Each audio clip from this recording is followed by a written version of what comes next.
What's going on, everybody? This is Jeff with Living in Arizona, and today we are going to talk about homelessness in the state of Arizona and how it compares to the rest of the nation. This subject has come up a couple times, and it really came up today. I posted a video that I saw. I was watching YouTube, as many of you guys do, and I saw this video by Como, Komo, which is a Seattle-based production. And because I had watched one of their previous videos about Seattle homelessness epidemic, now some people think it's a political hit job to attack the government, and I'm going to try and keep politics out of it. But KOML, okay, a Seattle-based production company, and then they did a video on Seattle. You can watch it. It's compelling and it appears factual. They did one on Los Angeles. As someone who lived in San Diego for 3 years after the Navy, I can tell you that there was also a problem in San Diego. I was down in Pacific Beach, downtown San Diego, a beautiful place. But there would be people in broad daylight who would be naked on the streets alongside bankers and business people who were just on lunch break. They'd look across the street and there would be someone naked walking around peeing and pooping. How do I know? Because I saw it with my own eyes. It's not just like some conjured up story. And so we posted this video that shows what's happening in Los Angeles.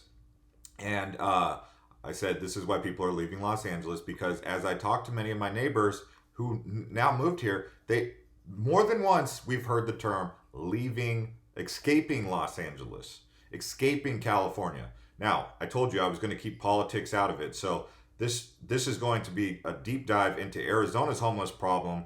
We're going to also look at California and see where we stack up against them. But this was in our group. We try to keep politics out of our group, Living in Arizona. This is about living in Arizona, and it's about, the life of Arizona. But homelessness, it does pop up, and you are going to be confronted with it. So to ignore it would just be ignoring what's going to be apparent in some areas, okay?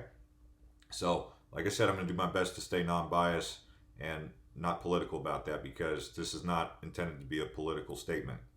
All right, so if you want the actual data for homelessness in Arizona, this is an annual report that's prepared by the Department of Economic Security in Arizona. Okay, so you can go through here and get the raw data. This is called des.az.gov.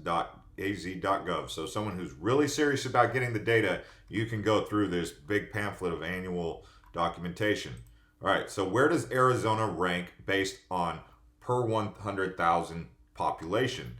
So the whole state of Arizona actually doesn't have a very bad homeless population or a homeless problem like you would see in places like District of Columbia. So the way this is calculated is this is how many people per 100,000 people are homeless. The problem with this is the reporting. So you could say, well, they had to follow these strict parameters, but that doesn't mean the people accumulating the data were reporting that data accurately. We're assuming they did, and if we're assuming that they did, you can see that District of Columbia has 983 people per 100,000 people that are homeless, whereas the state of California is saying 329 per 100,000 people. But this is based on the state, not on an individual city. So Arizona right here is just below is below most of the major up and coming states. Okay, so I don't know what number. I would say it's around about 10 to 15. So just below Florida. So they're saying Florida has a higher homeless population. Now, something to keep in mind about homelessness is, why would a place like Hawaii have high homeless problem? Well, it's better to be homeless in Hawaii than it is to be homeless in a cold place like New York. So people flee to these warmer climates to get away from cold weather or harsh weather. Like Phoenix has harsh weather, so being homeless in Phoenix, Arizona in 110-degree heat can be pretty dang tough. Being homeless in Los Angeles pretty much year round is temperate. It's good weather. It's decent weather, right? So that could be a big factor to consider that's not necessarily taken into consideration in the data. So let's keep that in mind as we go through this.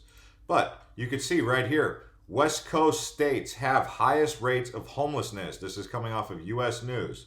So this is a document that they put together. They said California, Oregon, Nevada, Hawaii, and Washington have the highest rates, and the lowest rates are in Maine, Rhode Island, New York, Massachusetts, Nebraska.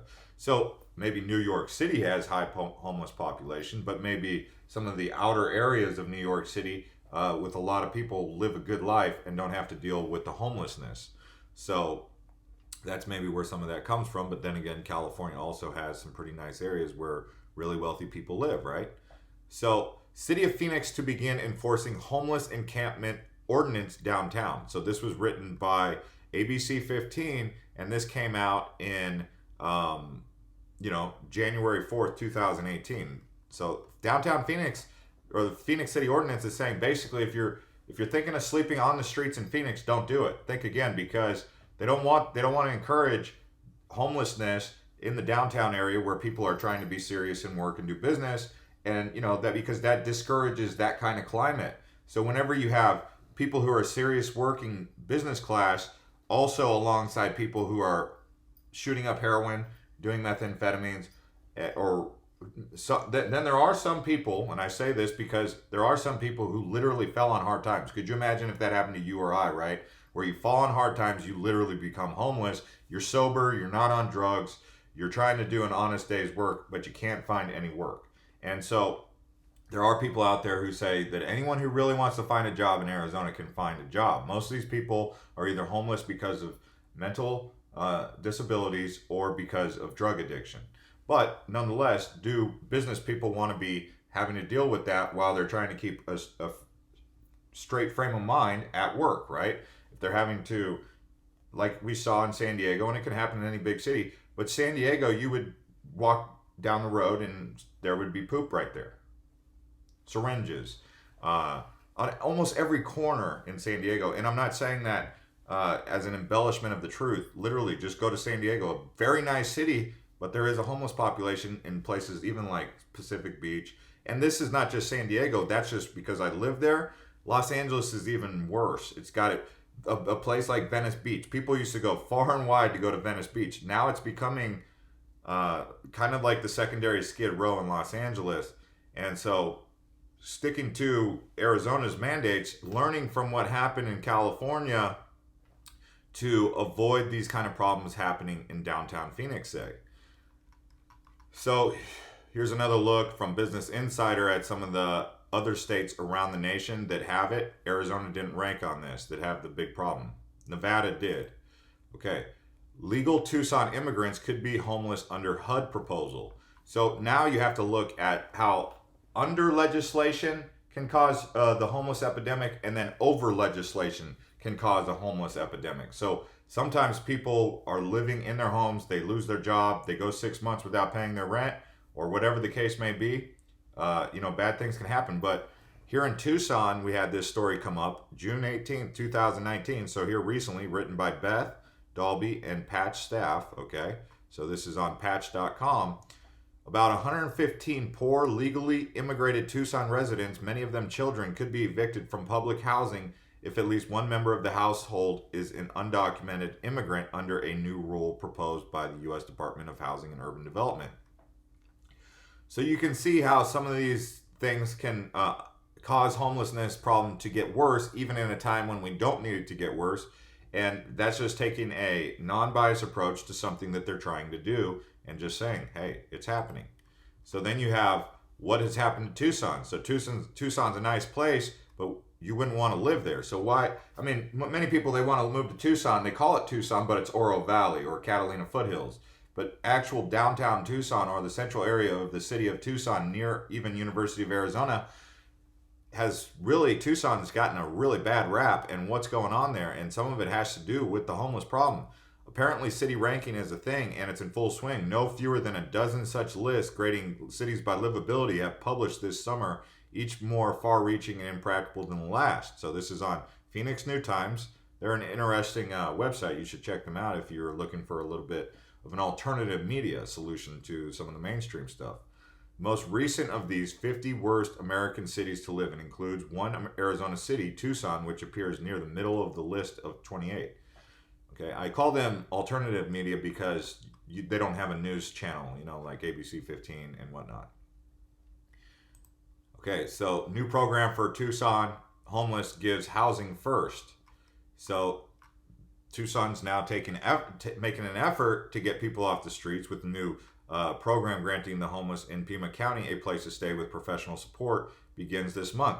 So there definitely is this need for rehabilitation for people who've been on the streets for 7 years. It's like, how do you take Mowgli, who was raised by wolves in the Jungle Book, and then say, hey, now come live in New York City? You know, it's going to be it's kind of like teaching an old dog new tricks kind of thing, right? If someone's been used to living on the streets for 7 years, how are they going to all of a sudden start living a normal life again? It's how do you rehabilitate that? You can't get rid of them. They're still a member of society. You still need to care about them, but how do you get them to go from whatever they've been used to doing, sleeping outside, to all of a sudden being a functioning member of society? So there are these programs that need to work, and the policies need to be there. And for me, I've always said that with some of these malls that go out of business, those would make, you know, when you go to a mall in America, anywhere, even in Arizona, what are they doing with that land? They could turn that into a homeless shelter or some sort of cheap, affordable housing. Each one of those stores, I mean, you could put cots in there, right? But here's the thing: in order to live in that housing development, you would have to qualify, meaning you would have to have chores that you would do and be responsible. You can't just give someone something for free. That's one of the main gripes that comes up with other people who say that, you know, people are catering to the homeless problem. A comment that came up today was someone said one of their 3 reasons was that people give free money to homeless. I had this lesson learned to me not too long ago, where I felt as though it was like the universe, God, or whatever you want to whatever you want to call it, saying to me, do not enable people's bad behavior, because when you enable people's bad behavior, you're almost allowing. It's kind of like the parent who gives the kid money to go buy more heroin. It's like they're just as complicit in that act of doing heroin for giving the money to enable that person to continue to do it. But they might say to themselves, or they might say, well, it's better I give it to him instead of him going out and trying to steal the money to go get it, because either way he's going to go get it. But either way, enabling people to continue their bad behavior, it's kind of like, is the government enabling people to live on the streets and just drink alcohol by giving food stamps and welfare? And there is an argument to that, okay? And it's not, like I said, I'm trying to keep politics out of it. Now, how do I know? When I lived in Hawaii, for example, I used to talk to the homeless, okay? I would go down to Ali'i Drive, and I would walk, and I would start talking to homeless, because some of them you can have an interesting conversation with, and you could take an open mind. One guy told me that he was homeless because he felt his calling from God was to be homeless and panhandle. That's what he told me. I listened to it. I didn't put him down. I didn't say anything negative to him. I just said, really? That is an interesting approach. How does that work? You know, and I was seriously taking an open mind to it. Another person told me that, you know, they don't want to work. They don't like society. They don't like how the whole thing works. So they'd rather just panhandle and, you know, sleep outside because they don't want to participate in the system. You know, you get a whole wide variety of different information. Or why work when you can get free money? If I make too much, like there's also this kind of statement that's come up. If I make too much money, I no longer qualify for government aid. So some people don't even want to work because they'll lose their disability payment if they make too much money. So there's a lot more that goes into it than just saying that it's all the government's policy, it's one government's policy, it's one political party's policy. It's a real big medley of things. It's not just the rich, it's not just the poor. We've got to really reimagine how we're going to look at this policy. But one thing's for sure, the homeless rates keep going up. And you can see it all over the internet. The U.S. cities with the most homeless people in 2018 infograph. Now you see here's where Phoenix Maricopa County shows up in the top 10. But you have to remember, this is based on the largest cities. So of course, New York and Los Angeles are going to have the largest cities. But if you're going by percentage, you know, Seattle appears to be pretty high on that list. San Diego pretty high, because Phoenix is a bigger metro area than Seattle, King County, and I believe it's bigger than Seattle and San Diego, but don't quote me on that. San Francisco, Santa Clara, San Jose, Santa Clara is different than San Francisco. So they didn't lump in Santa Clara and San Jose into San Francisco, which is interesting. So San Francisco avoided that list. You can't really trust a list that doesn't include San Francisco. I recently went to San Francisco about 7-8 months ago, and it was kind of scary. Los Angeles is a scary place. If, for example, here's how I know Los Angeles is a scary place. I got off LAX and I decided I wanted to ride the metro. Very bad idea. Do not ride the metro from the airport. Any American city you go to, or any city you go to in the world outside of America, if you try to ride the metro from the airport to downtown, anywhere, is usually pretty much a pretty good idea. Saves money and it's pretty safe. Not in the United States. You try to get off the plane and go from JFK on the metro to downtown Manhattan, it's gonna be a little bit hairy situation, because you're carrying with you luggage and you got people fuzzy eyeballing you. Even a man, will have that problem. I would not want to be a woman in that situation, because I can only imagine a woman with child might feel really uncomfortable, especially in Los Angeles.